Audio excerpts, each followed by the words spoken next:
अब आपका mobile, laptop, washing machine, refrigerator ये सब भी एक्सपायर हो जाएगा, यानी कुछ सालों बाद इसको भी आप यूज़ नहीं कर पाएंगे। सबके लिए अलग अलग ईयर डिसाइड कर दिया गया है, कुछ चीज़ों का 5 साल, कुछ चीज़ों का 10 साल।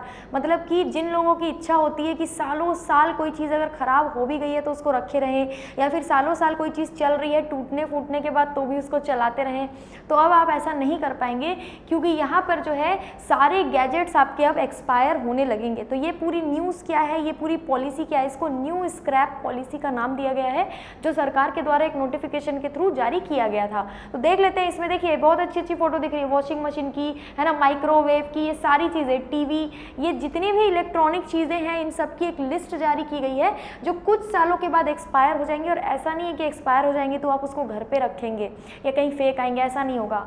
आपको उनको सेंटर्स पे जाकर देना पड़ेगा, जो सेंटर्स स्थापित किए जाएंगे, और उस सेंटर से वो रिसाइकलिंग प्लांट में भेज दिया जाएगा। तो ये एक पूरी प्रक्रिया होगी। जैसे आपने कुछ दिन पहले सुना होगा कि 15 साल बाद कोई भी गाड़ी जो है वो स्क्रैप में चली जाएगी, सुना था ना, व्हीकल पॉलिसी जो निकली थी। तो उस तरह का गैजेट के लिए भी निकाला गया। तो पहले तो लिस्ट देख लेते हैं कि कौन कौन सी चीज़ें इसमें शामिल है और कितने साल के लिए आप इसको रख सकते हैं। देखिए, नई स्क्रैप पॉलिसी के तहत सरकार ने mobile phone, laptop, fridge, TV, AC समेत 134 इलेक्ट्रॉनिक आइटम्स की एक्सपायरी डेट तय कर दी है। यहाँ पर अगर आप देखेंगे, यहाँ पर जो एक्सपायरी डेट है वो डेट्स दी गई है। ध्यान से मैं अगर आपको दिखाऊं तो यहाँ पे देखो, फ्रिज का एक्सपायरी डेट 10 साल है। कई लोग जो है बहुत सालों पुराना, हम तो कई फ्रिज ऐसे भी देखते आ रहे हैं, जब हम पैदा हुए थे तब से अभी तक वो फ्रिज हमारे घर पे ही रखा है, कई बार ऐसा भी होता है।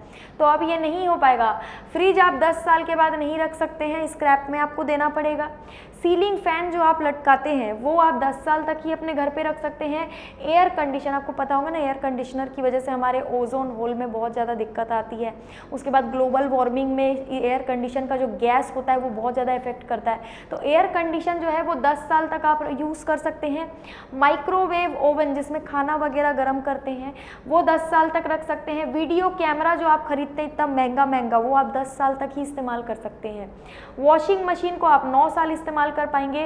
रेडियो को 8 साल इस्तेमाल कर पाएंगे। अब आपका दिमाग में आपके आ रहा होगा कि मोबाइल और लैपटॉप जो सबसे ज़्यादा इंपॉर्टेंट है ना, जब मोबाइल टूट भी जाता है, क्रैक भी आ जाता है, मेरा फ़ोन कब से टूट चुका है, ऊपर से क्रैक आ गया, फिर भी मैं इसको चेंज नहीं कर रही हूँ क्योंकि मेरा पूरा डेटा इस फ़ोन में है। अभी चेंज करूँगी तो मुझे एक्स्ट्रा मेहनत करनी पड़ेगी, पूरा डेटा ट्रांसफ़र को ये करो ये वो करो। मैं सोच रही हूँ जब तक बंद नहीं होता तब तक चलाते रहो, है ना, ऐसा हो जाता है कई बार, ठीक है। तो मोबाइल फ़ोन और लैपटॉप जो है वो आप 5 साल तक ही यूज़ कर सकते हो, चाहे आपका लैपटॉप कितना भी अच्छा हो, मोबाइल कितना भी अच्छा हो, 5 साल तक आप इसको यूज़ कर सकते हो। जो टैबलेट आप खरीदते हो, जो टैब खरीदते हो, वो भी 5 साल तक, स्कैनर 5 साल तक, वीडियो गेम जो है वो 2 साल तक। तो ये पूरी लिस्ट जारी कर दी गई है। इस लिस्ट को थोड़ा सा ध्यान में रखते हुए भी अब आप लोग सामान खरीदेंगे। नेक्स्ट है, ये बिल्कुल वैसे ही जैसे भारत में वाहनों की एक्सपायरी डेट 15 साल होती है, पता है हमें, पब्लिक ट्रांसपोर्ट हो या कुछ भी हो, 15 साल एक्सपायरी डेट भारत में वाहनों का होता है, क्योंकि ज़्यादा पुराना वाहन ज़्यादा पॉल्यूशन करता है, ठीक है, इस वजह से। एक निश्चित अवधि के बाद इलेक्ट्रॉनिक आइटम ई वेस्ट माने जाएंगे, और इस ई वेस्ट को कलेक्ट करने के लिए ध्यान रखिएगा, मैंने क्या बताया था कि घर में आप उसको ऐसे नहीं है कि 5 साल हो गया तो घर में रख दिया, कि कोई आ थोड़ी रहा है, हम यूज़ करते रहेंगे, पता क्या चलेगा, कोई आएगा चेक करने तो बोल देंगे नहीं हम यूज़ नहीं करते, ऐसा नहीं होगा। एक निश्चित टाइम के बाद, जितने सालों का दिया गया है उन सालों के बाद इलेक्ट्रॉनिक आइटम या ई वेस्ट माने जाएंगे ये, और इस ई वेस्ट को कलेक्ट करने के लिए देश भर में ई वेस्ट कलेक्शन सेंटर खोले जाएंगे। मैंने बताया ना, ई वेस्ट कलेक्शन सेंटर देश के अलग अलग जगहों में खोले जाएंगे, जहां पर इकट्ठा होने वाला ई वेस्ट सीधा रिसाइकलिंग एजेंसी के पास जाएगा। प्राइवेट कंपनीज को बोला गया है कि आप लोग रिसाइकलिंग के लिए भी कुछ चीज़ें स्थापित कीजिए जहां पर रिसाइकलिंग होगी, ठीक है। तो प्राइवेट प्लेयर्स को भी यहाँ पर लाया गया है, शामिल किया गया है, जो अपने ई वेस्ट मैनेजमेंट प्लांट्स में उसे स्क्रैप करेगी। स्क्रैप करेगी मतलब उसको कबाड़ बना देगी, स्क्रैप कर देगी पूरा, मतलब अब वो किसी इस्तेमाल का ही, किसी काम का ही नहीं है। क्या भारत ऐसा पहला देश है जो ऐसा कर रहा है? तो नहीं, 100 से भी ज़्यादा, कितने, दुनिया के 140 देशों में ऐसी ई वेस्ट मैनेजमेंट पॉलिसी अभी चल रही है। ऐसा नहीं कि भारत कोई पहला देश है, भारत के नागरिकों के साथ जुल्म हो रहा है, ऐसा कुछ नहीं हो रहा है। ये अलग अलग बहुत से ऐसे देश देश है जहाँ ये चल रहा है और ये बहुत सही चीज़ है, ये आपको अभी समझ में नहीं आएगी। आपको पता है ई वेस्ट होता क्या है? पहली बात तो ये आती है, आमतौर पर खराब हो चुके इलेक्ट्रॉनिक उपकरण को हम लोग ई वेस्ट बोल देते हैं। मतलब मेरा लैपटॉप खराब हो गया, मेरा ये फ़ोन जिस दिन पूरा बंद पड़ जाएगा मैं बोलूँगी ये ई वेस्ट है। लेकिन रियल जो डेफिनेशन होता है ई वेस्ट का वो ये नहीं होता है। रियल डेफिनेशन मतलब ई वेस्ट वो होता है जिससे कोई इलेक्ट्रॉनिक डिवाइस बनता है। मतलब ये जो मेरा मोबाइल है ना, ये खराब होगा तो मैं इसको ई वेस्ट भले ही बोल रही हूँ, लेकिन ई वेस्ट वो कचरा है जो मेरे मोबाइल के अंदर है, जिससे मेरा मोबाइल बना है, उसको हम लोग प्रॉपर तरीके से ई वेस्ट कहते हैं, ठीक है।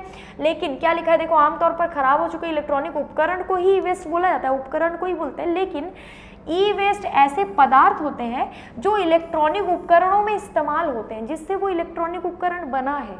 ई वेस्ट में ऐसे जहरीले केमिकल भी शामिल होते हैं जो पर्यावरण के लिए खतरनाक साबित होते हैं। कई लोग क्या करते हैं पता है, जब उनका इस तरीके से जब पूरा कबाड़ बन जाता है ना, देखना किसी के लैपटॉप का स्क्रीन अलग हो गया, कीबोर्ड अलग हो गया तो वो बच्चे को खेलने देते हैं। जब बच्चे ने खेल लिया उसके बाद जो है उसको पूरा उठा के फेंक देते हैं बाहर।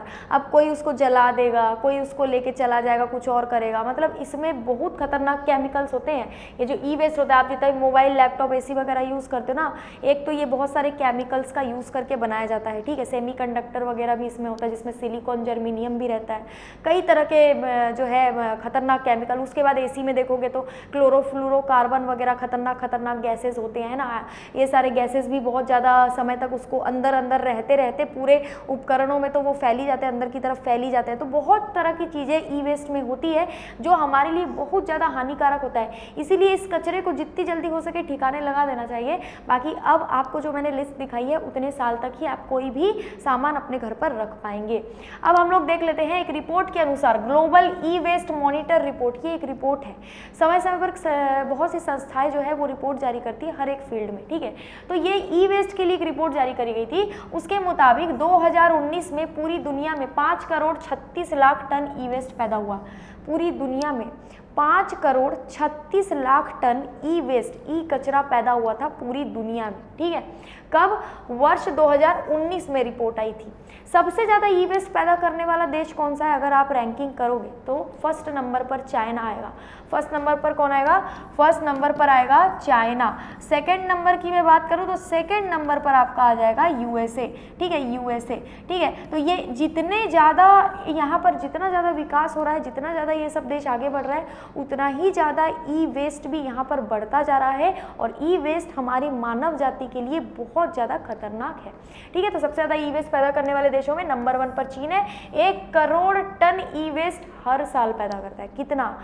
1 करोड़ टन, 1 करोड़ टन ई वेस्ट, है ना। अब 1 टन को आप अगर केजी में बदल के फिर उसको 1 करोड़ टन को भी केजी में बदलोगे तो आपको समझ में आएगा कि कितना किलो ई वेस्ट एक साल में चाइना जनरेट कर रहा है। और दूसरे नंबर पर USA है, तो USA भी कोई कम नहीं है, USA भी बहुत जनरेट कर रहा है। और इंडिया भी कम नहीं है, ऐसा नहीं है इंडिया बहुत कम जनरेट करता है ई वेस्ट, ऐसा बिल्कुल भी नहीं। इंडिया में भी ई वेस्ट बहुत ज़्यादा जनरेट किया था, ठीक है। तो ये होता है ई वेस्ट और ये है नई स्क्रैप पॉलिसी, जिसमें इस लिस्ट को आप एक बार और अच्छे से देख लीजिएगा कि भाई आपकी कौन सी चीज़ कितने दिन के लिए अब वैलिड रहेगी, कितने दिन बाद ATM कार्ड की तरह एक्सपायर हो जाएगी।